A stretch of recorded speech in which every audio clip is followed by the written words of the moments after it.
"This isn't a pharmacy, sweetheart." That's the line. The moment everything changed at LAX. The sentence that stopped time at gate 19 and made every person within earshot look up. Lana Graham, a veteran Delta flight attendant with 17 years of experience and a badge that shimmered like armor, had just tossed a child's asthma inhaler into the trash can beside her podium. Like it was garbage. Like it was nothing. 12-year-old Madison Cole stood frozen, her big brown eyes locked on that trash can, trying to process what just happened. Her lips parted, not in protest, but in panic. Because that inhaler wasn't just a prescription, it was her safety, her breath, her peace of mind. And now it was gone. The gate, packed with travelers heading to New York, went dead quiet. A man in a business suit lowered his phone. A mother clutched her toddler. A teenage girl started recording on TikTok and whispered, "Y'all, this lady just threw away a little black girl's medicine." And still, Madison didn't move. She didn't cry. She didn't beg. She did something much more dangerous. She pulled out her phone. Her hands were steady, her breathing measured, but behind those calm movements was a storm building. Not just the wheeze in her lungs. Not just the injustice. It was the knowledge of who she was, and more importantly, who her father was. Lana scoffed. "Maybe try a gas station next time, honey. Don't pull stunts to get early boarding." A few people chuckled uncomfortably. Others turned away. But one man, 2 rows back, whispered to his wife, "I think they're gonna regret that." Because within seconds, Madison's single message was sent. And in under 4 minutes, the entire airport, from terminal staff to regional executives, was about to find out what happens when you mess with the daughter of Michael Cole, CEO of one of the most powerful financial firms in America. This wasn't just about medicine anymore. This was about dignity. And Delta Airlines had just thrown it in the trash. 12-year-old Madison Cole did not look like trouble. She looked like any other kid who had grown up learning how to navigate adult spaces. Polished, composed, intentional.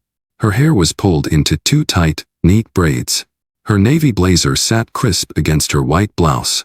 Her travel-size suitcase rolled quietly behind her, not a scuff on it. She didn't walk like a child playing grown-up. She walked like someone who had somewhere to be. Because she did. Her flight, Delta 1124 from Los Angeles to New York, was scheduled to board at 3:20 p.m. from Gate 19, one of the busiest terminals in LAX. She had flown alone before. Her father made sure she was trained for it. Not just how to pack, check in, and find her gate, but how to move through the world with confidence, especially as a young black girl in spaces that often questioned her right to exist.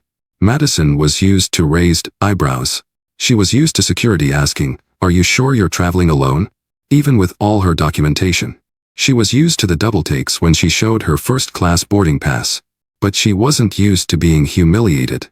Not like this. That afternoon, LAX was buzzing. Business travelers in suits shuffled through emails. Families chased toddlers around food court tables. A group of teens in matching dance team jackets filmed TikToks near a vending machine. Gate 19 was packed. Flight 1124 was heading into the heart of Friday rush hour, with every seat booked, including the premium cabin. The tension was typical for a full flight. But for Madison, the tension started earlier, when she'd approached the Delta counter and politely asked to pre-board due to her asthma. She had done it exactly the way her father taught her. She introduced herself clearly, explained her medical need, and presented her prescription inhaler. And then came Lana. Lana Graham had worked the counter long enough to think she had seen every trick in the book. She didn't see Madison as a child trying to travel safely. She saw a challenge. A disruption. A kid who didn't look sick enough. What Lana didn't know, what none of them knew, was that Madison Cole wasn't just a name on a manifest. She was the daughter of a man who'd built an empire by making sure people who looked like his daughter would never have to beg for dignity. Not even at Gate 19. It started with the way Lana Graham reached for the inhaler. Not like it was medicine. Not like it was something important. But like it was something questionable. Something that needed closer inspection. She didn't ask permission. She simply extended her hand with a clipped gesture, and Madison, trying to follow every rule, placed the small blue inhaler in her palm. Lana held it like she had just picked it up off a public restroom floor. She turned it over slowly, scanning the label with exaggerated care. Her nose wrinkled. She shook it once, Then again, like she expected it to rattle with something illegal. The label was clear: Madison Cole, albuterol sulfate. Prescribed by Dr. Karen Ellis, Mount Sinai Hospital, New York. But Lana barely glanced at that. "This looks generic," she muttered, not to Madison, but loud enough for nearby passengers to hear. Madison blinked. "It's from my doctor," she said softly. Lana didn't answer. She held the inhaler up to the light, squinting, then lowered it and let out a short, dismissive breath. "Real prescriptions don't usually come in packaging like this," she said, this time with more volume. The man in the gray hoodie behind Madison looked up. A woman seated across from the counter stopped scrolling her phone. Little ripples of attention began forming, just beneath the surface. Lana's voice took on the tone people use when they've already made up their minds. "I've worked this gate for 17 years, she said. "I know what medical pre-boards look like. This doesn't add up." Madison shifted her weight slightly, but she didn't retreat. She reached into her small travel folder and pulled out a letter, printed on hospital letterhead, signed by her doctor, with a full asthma diagnosis and instructions for pre-boarding accommodations. Lana didn't even take it. She looked at the envelope and shook her head. "Anybody with a printer can fake that," she said. "And trust me, they do." That was the moment Madison understood. This wasn't about medicine. This wasn't even about protocol. This was about perception. To Lana, she didn't look like someone who should be boarding first. She didn't look sick enough. She didn't look scared enough. And, though it was never said out loud, she didn't look like the kind of child who gets believed. Not here. Not today. Not at gate 19. The sound her inhaler made when it hit the bottom of the trash can wasn't loud. It wasn't a crash or a clang. It was a soft, hollow thud. But it echoed. Across gate 19, conversations slowed. Phones lowered. A barista paused mid-swipe on the cafe register. Even the woman trying to soothe her crying toddler turned her head. People noticed, not just what happened but how it felt. The air changed. A teenager sitting by the window blinked twice and pressed record on her phone. "This is wild," she whispered to no one in particular. She just threw away that kid's medicine. In the corner, Tyree Sloan, a 22-year-old digital content creator with nearly 500,000 TikTok followers, had been watching from the start. He hadn't planned on filming. He was heading back to New York after covering a social justice summit in Oakland. But the moment that inhaler hit the bin, his instincts kicked in. He opened his front-facing camera and started recording. "Yo," he said into the lens. "Lax. Delta Airlines." A flight attendant just threw away a little black girl's asthma inhaler because she didn't look sick enough. "Let's make sure this doesn't disappear." By the time his third sentence left his mouth, over 400 people were watching live. Back at the gate, Lana remained calm, almost smug. She crossed her arms and stepped back from the counter like her work was done. Madison remained still. She hadn't said a word since the inhaler was tossed. But she didn't need to. The silence said enough. A businessman in a navy suit leaned over to the woman next to him and said, "Is this for real?" The woman, a mother of 3 traveling with her youngest, nodded. "It's disgusting." Another bystander walked up and asked, "Is everything okay here?" Lana didn't answer. She just gave a thin smile and said, "We're following airline procedures." But procedures don't usually get recorded by dozens of smartphones at once. And the comment section under Tyree's livestream was already flooding. Tag CNN. Where's her inhaler? That's child endangerment. A few comments questioned the girl's story. But most, overwhelmingly, knew what they were seeing. They were witnessing bias unfold in real time. They were watching a child be denied care, not because of paperwork, but because someone decided she didn't fit the picture of what sick looks like. And the internet. It had just entered gate 19. By now, it was no longer just a quiet moment. It was a full scene. Phones were up. Comments were flying across live streams. And in the center of it all, a child stood alone, still breathing carefully, still without her inhaler. That's when Lana waved over security. She did it with the dramatic flair of someone who wanted to be seen doing it. A single sweeping motion of the hand, like she was summoning backup in a courtroom. "Officer Jacobs," she called out, her voice cutting through the growing hum. "We may have a situation." Ron Jacobs was part of LAX internal airport security. Late 30s. Tall, clean-shaven, radio clipped tight to his shoulder. He walked over with a neutral expression, but the weight of his uniform added pressure before he even said a word. "What's going on here?" he asked. Lana didn't hesitate. "This minor tried to pre-board under the claim of a medical condition," she explained, pointing to the trash can like it contained a bomb. "But she presented a suspicious-looking device and couldn't provide proper medical documentation. I believe she may be attempting to bypass standard boarding procedures." Ron looked down at Madison. She was small, calm, still.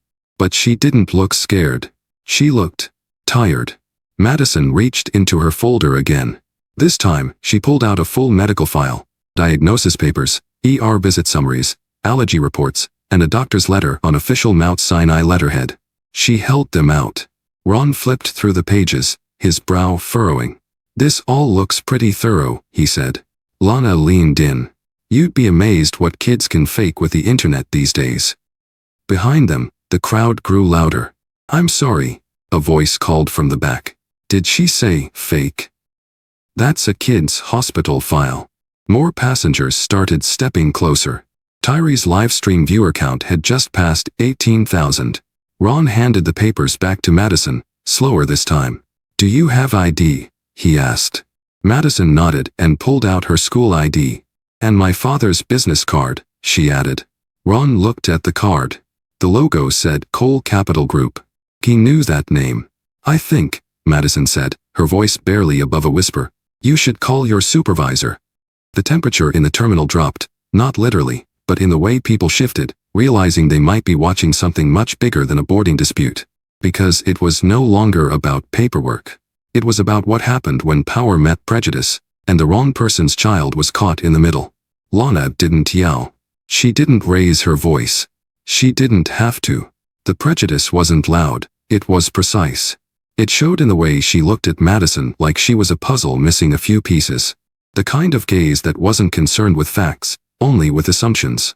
And the more Madison tried to explain herself, the more Lana's tone hardened, not from lack of understanding, but from refusal to see her as credible. "I'm just saying," Lana said, speaking now to the growing audience around the gate, "real sick kids don't travel alone. And definitely not in first class." That line landed like a slap. A woman 2 rows back shook her head. A man muttered, "Did she just say that out loud?" Madison said nothing. She didn't flinch. She didn't argue. But the stillness in her body was louder than any protest. It was the silence of someone who had been here before. Lana leaned into it. "Every week," she continued, "someone tries to skip the line. I've seen it all. Fancy clothes, emotional stories, borrowed inhalers. You learn to spot what's real." Her words weren't aimed at Madison anymore. They were aimed at the crowd. She was building a case in public, layering judgment over protocol. She gestured toward Madison's designer carry-on. "She's dressed like she's going to a board meeting, not flying alone with a medical condition. First class is for people who..." She stopped herself. But everyone knew what she was going to say. The sentence didn't need to be finished. It was already out there. First class is for people who don't look like her. And just like that, the subtlety was gone. What had been careful and coded was now plain. This wasn't about safety. This wasn't about Delta's policy. It was about disbelief. About a worldview that could not compute the idea of a young black girl traveling alone in first class with a name-brand suitcase and a perfectly pressed blazer. And that disbelief had turned into something dangerous. Because when people in power start believing their biases are policy, children pay the price. And Madison? She was still standing. Still breathing. Barely. Still waiting for someone in that airport to believe she belonged. It came down to a single text. No hashtags. No comments. No back and forth. Just 5 words, sitting on Madison's lock screen. "Stay calm. I'm on it." That was all her father needed to say. Michael Cole didn't speak in panic. He didn't use exclamation points. His words were measured, intentional, like everything else he'd built from the ground up. His company. His reputation. His daughter. Madison read the message once. Then again. Then she tucked her phone back into her jacket, stood straighter, and looked up at Officer Jacobs. "You should call your supervisor," she repeated, this time with weight behind her voice. The officer hesitated. Maybe it was the way she spoke, not like a kid, but like someone used to getting answers. Maybe it was the collective hush of passengers now fully tuned in. Or maybe it was the name on the business card still burning a hole in his chest pocket. Jacobs reached for his radio. "Gate 19 requesting supervisor," he said quietly. "Possible guest relations escalation." Lana folded her arms. "Oh, come on," she snapped.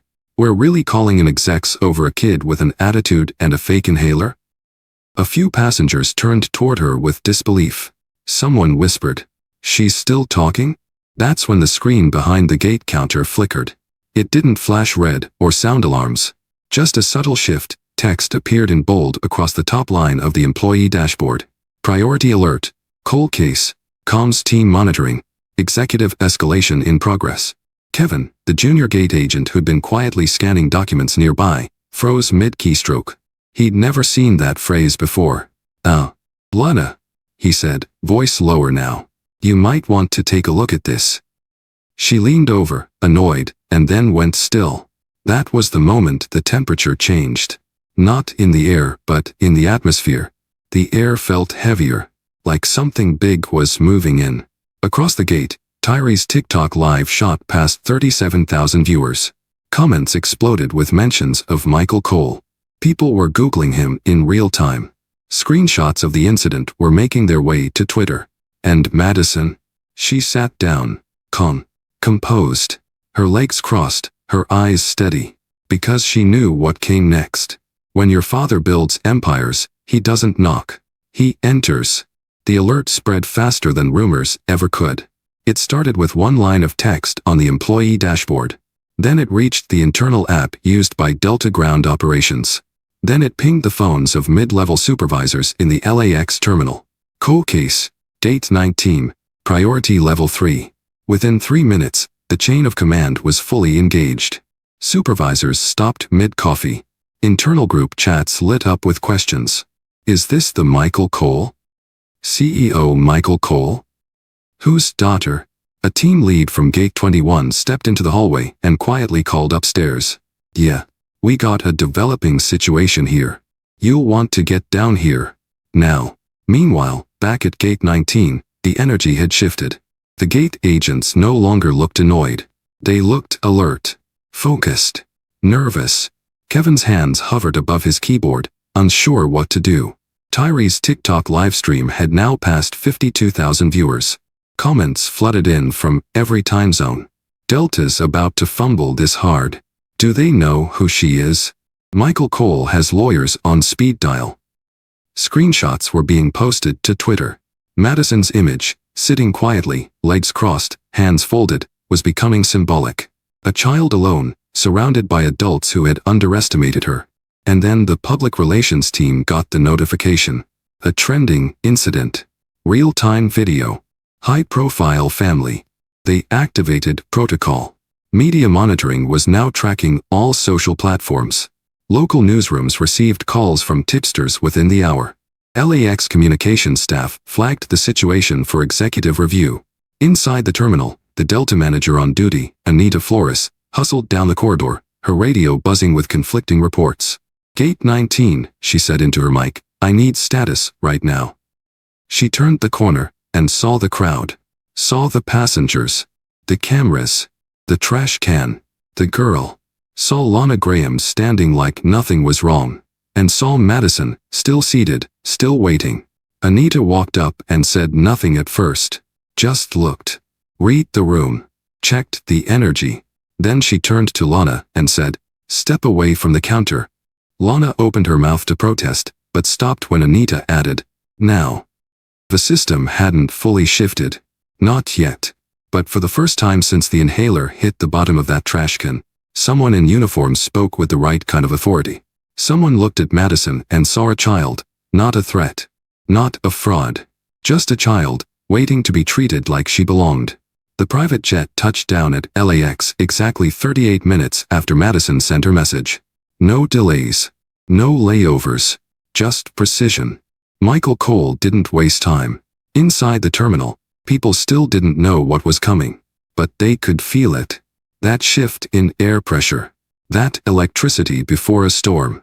Even those with no idea who Madison's father was started paying closer attention. Tyree's livestream had passed 83,000 viewers. One clip of Lana tossing the inhaler had already been reposted on Twitter more than 12,000 times. News vans were en route. Delta's executive hotline had been lit up for the last 20 minutes. Then the glass doors at the security checkpoint slid open, and in walked Michael Cole. No entourage. No cameras. Just presence. 6'2". Tailored gray suit. Sharp black tie. Shoes that barely made a sound on the tile floor. His expression was unreadable, but there was nothing casual about his pace. Flanking him were two attorneys, Jessica Pruitt, a civil rights powerhouse from Chicago, and Tom Delgado, Delta's worst nightmare when it came to corporate litigation. Together, they walked like a verdict. Madison saw him first. She didn't run, didn't shout. She just stood, calmly, and straightened her blazer. And Michael? He smiled, just for a second. You could? He asked. Madison nodded. I'm okay now. He looked past her, past the cluster of staff and security, to the woman still standing behind the Delta counter. You are Lana Graham? He asked flatly. Lana blinked, caught off guard. Yes. Bye. Michael didn't let her finish. I watched everything from the jet, he said. I watched you toss my daughter's medication in the trash. I watched you call her a liar. I watched you let her sit here without help, surrounded by suspicion. He turned to the supervisor, Anita Flores, who stood stiffly nearby. I'd like to speak to your director. And I'd like to see a copy of Delta's official protocol for handling unaccompanied minors with medical conditions. Because from what I witnessed, it looks like your protocol is called racial profiling. No one argued. No one even breathed. Because when Michael Cole arrived, the guessing stopped. And accountability finally walked through the door. Michael Cole wasn't there for a press conference. He wasn't there for apologies. He was there for change. By the time Delta's regional director, Melissa Conway, arrived at Gate 19, Michael and his attorneys were already reviewing documents at a makeshift table in the VIP lounge nearby. The gate had been temporarily closed to the public. Boarding was paused. Staff were repositioned. But the damage was still unfolding online. Melissa entered briskly, offering a corporate smile that didn't reach her eyes. She extended a hand. Michael didn't take it. I appreciate your urgency, he said. Now let's talk solutions. He opened a slim black folder and pulled out a typed list. Jessica Pruitt slid a matching copy across the table. We're not here to debate facts, she said. We're here to correct a culture. Tom Delgado added, what happened to Madison is not an isolated mistake. It's a symptom. Michael read from the page in front of him, his voice steady. We're demanding the following. 1. Immediate termination of all personnel involved in this incident, including the gate agent, Lana Graham. Melissa opened her mouth to respond, but Michael kept going. 2. Mandatory unconscious bias and racial sensitivity training for all Delta customer-facing employees, quarterly, with third-party certification. 3. A real-time AI monitoring system to flag discriminatory behavior based on tone, delay patterns, or boarding denials, implemented within 60 days. 4. A public apology to Madison and our family, delivered by Delta's CEO, with a commitment to policy transparency moving forward. 5. Creation of a customer protection advocate role at the executive level, reporting directly to the board, with the power to investigate bias-related incidents independently. Jessica leaned forward. 6. Delta will fund a $2 million scholarship initiative for young black girls with chronic health conditions who aspire to travel and lead. The program will bear Madison's name. Melissa looked pale. That's a lot to process. Michael leaned in slightly. Not as much as watching my daughter be humiliated in front of thousands, while she struggled to breathe and no one helped. Silence settled. Then Melissa nodded slowly. I'll take this to the executive board immediately. You have 24 hours, Michael said, rising from his chair. After that, we go public with everything. And you know what a public discrimination case tied to a minor looks like on Wall Street. He didn't say it with anger. He said it like a man who had won this kind of battle before, and knew exactly how it would end. The fallout came faster than anyone expected. Within hours of Michael Cole's demands, Delta's corporate headquarters had called an emergency board meeting. Legal teams reviewed live footage, media backlash, and social sentiment reports. By the end of the day, the company's stock had dipped nearly 3%, triggered not by financial performance, but by public outrage. The decision was unanimous. By 7 a.m. the next morning, Delta Airlines released an official statement on every major platform. It opened with 2 words: "We failed." The statement went on to confirm the termination of Lana Graham, citing gross misconduct and violation of protocol concerning unaccompanied minors and medical emergencies. It acknowledged that Madison Cole had been wrongfully denied assistance, her prescription medication discarded, and her dignity compromised. But the consequences extended beyond press releases. Delta's CEO personally called Michael Cole. He didn't lead with excuses. He led with an apology. "We are implementing every reform you requested," he said. "Not just to protect your daughter, but to protect the next child who walks into one of our gates." By noon, a follow-up announcement revealed the creation of the Madison Cole Initiative, a scholarship and mentorship fund aimed at empowering young Black girls with chronic health conditions to travel, explore, and lead without fear of judgment or denial. The fund was seeded with $2 million and would be expanded through corporate partnerships. The gate agents who had stayed silent during the incident were retrained. Officer Jacobs, who had hesitated but never escalated, requested to join the Internal Equity Task Force. Lana never spoke publicly, but her name became synonymous with a hard lesson: that bias, when unchecked, becomes action, and action, when unjust, has consequences. As for Madison, she boarded a new flight to New York, first class of course, accompanied by an airline representative trained specifically for passenger dignity support. Passengers clapped quietly as she walked onto the plane. Not because she'd made a scene, but because she didn't. She stood her ground. She carried herself with a calm confidence her father had raised her to embody. And she reminded the world that justice doesn't always arrive with a bang. Sometimes, it enters quietly, with a child who knows her worth. And a father who refuses to let the world forget it. A few weeks later, Madison stood on a stage at a youth leadership summit in Washington, D.C. The room was filled with students, educators, and mentors. Hundreds of young voices gathered to talk about justice, courage, and the future. The banner behind her read "Dignity in Action, Leading Through Adversity." She wasn't the loudest speaker that day. She didn't need to be. Her presence carried weight. And when she stepped up to the microphone, she began with a moment of silence. A pause long enough to make the room lean in. Then she spoke, clearly and without apology. "When a flight attendant threw away my medicine," Madison said, "she wasn't just tossing a plastic inhaler in the trash. She was tossing the idea that I belonged there." The room went still. She decided, in that moment, that my health didn't matter. That my words weren't credible. That someone like me, traveling alone, in first class, had to be lying. She paused again. Not for effect, but for truth. But what she didn't know is that dignity is not something other people give you. It's something you carry. And when you carry it well enough, long enough, you can make people rethink everything they thought they knew about someone like you. The crowd rose to their feet in quiet applause. That moment, like the one at Gate 19, was not about revenge. It was about responsibility. About raising the standard of how we treat people, especially when we think no one is watching. Because someone always is. The lesson in Madison's story isn't just about race, class, or boarding groups. It's about something bigger. It's about how easily we dismiss what we don't expect. How quickly we question those who don't fit a stereotype. And how dangerous it becomes when bias hides behind professionalism. So now, we ask you, have you ever seen someone mistreated just because of how they looked? Have you ever felt small in a place where you were supposed to belong? Tell your story. Comment below. Let your voice be part of something louder. And if you believe dignity should never be denied based on skin color, age, or perceived status, then hit that like button. Share this video. Subscribe to Black Voices Uncut, where we turn real stories into real change. Because what happened to Madison didn't end at Gate 19. It sparked something bigger.